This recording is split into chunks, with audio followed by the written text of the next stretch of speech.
TCS Bharat की सबसे बड़ी आईटी कंपनी जहां हर युवा नौकरी का सपना देखता है, पर अब वही कंपनी चर्चा में है 12,000 से ज्यादा लोगों की छटनी को लेकर। क्या ये एआई का असर है? क्या टेक्नोलॉजी अब इंसान को बाहर का रास्ता दिखा रही है, या फिर यह किसी बड़े बदलाव की शुरुआत है जो भारत की आईटी इंडस्ट्री को हिलाकर रख देगी? नमस्कार दोस्तों, मैं शेखर झा स्वागत करता हूँ आप लोगों का।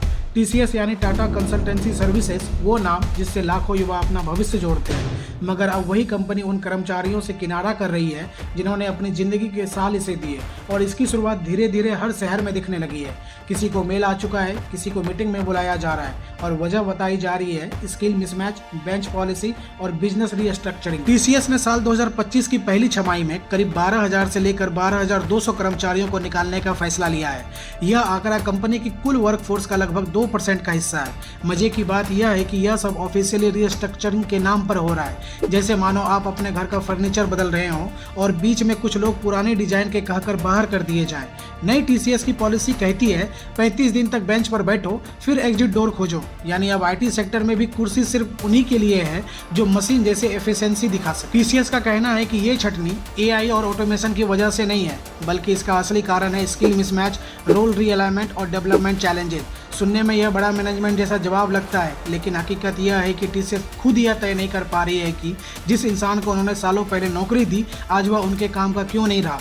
मतलब जब जरूरत थी तब इन कर्मचारियों को ऑनबोर्डिंग किया गया, ट्रेनिंग दी गई, काम करवाया गया, लेकिन अब जब ज़्यादा प्रॉफिट चाहिए और क्लाइंट कॉस्ट कटिंग मांग रहे हैं, तो सडनली एम्प्लॉय का स्किल मिसमैच होना बंद हो गया। टीसीएस के सीईओ कृष्णन कीर्तिवासन ने कहा है कि यह फैसला इसीलिए लिया गया क्योंकि कुछ लोग लंबे समय से डिप्लॉय नहीं हो पा रहे हैं। अब सवाल यह है कि क्या गलती सिर्फ एम्प्लॉय की है, और अगर डिप्लॉयमेंट ही मापदंड है तो क्या टीसीएस जैसे टॉप लेवल मैनेजमेंट ने कभी सेल्फ असेसमेंट किया है कि प्लानिंग और रिसोर्स मैनेजमेंट कहाँ फेल हुआ?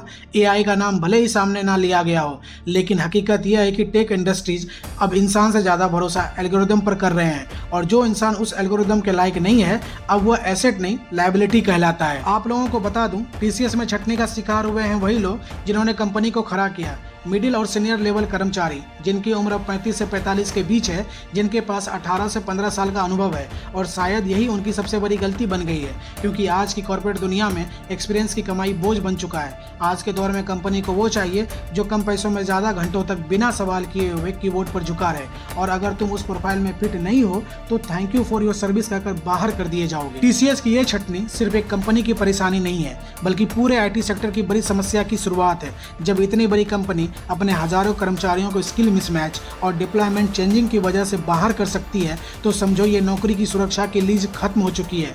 आज की टेक्नोलॉजी का साफ नियम है, जो इंसान मशीनों जैसा फिट नहीं है उसे आसानी से बाहर किया जा रहा है। मतलब आपकी नौकरी अब आपके मेहनत या अनुभव पर नहीं, बल्कि एल्गोरिदम और आरओआई पर टिकी है। और जो ये सोचते हैं कि यह सिर्फ टीसीएस की समस्या है, वह गलत है। ये वह नया फॉर्मूला है जो जल्द ही पूरे उद्योग को अपनी पकड़ में लेगा। इसके चलते कर्मचारियों में चिंता बढ़ेगी, काम की गुणवत्ता गिर सकती है, और सबसे बड़ा नुकसान होगा इंसानियत और भरोसे का खत्म होना। क्या यही है भारत के डिजिटल भविष्य का सच, जहां बड़े बड़े ब्रांड सिर्फ मुनाफे के लिए इंसानों की नौकरी कटौती करेंगे और बाकी सब खामोशी से सहते रहेंगे? आप लोगों का बहुत बहुत धन्यवाद। अगर आपको यह वीडियो समझ में आया हो तो लाइक करें, शेयर करें और बताएं आपकी राय।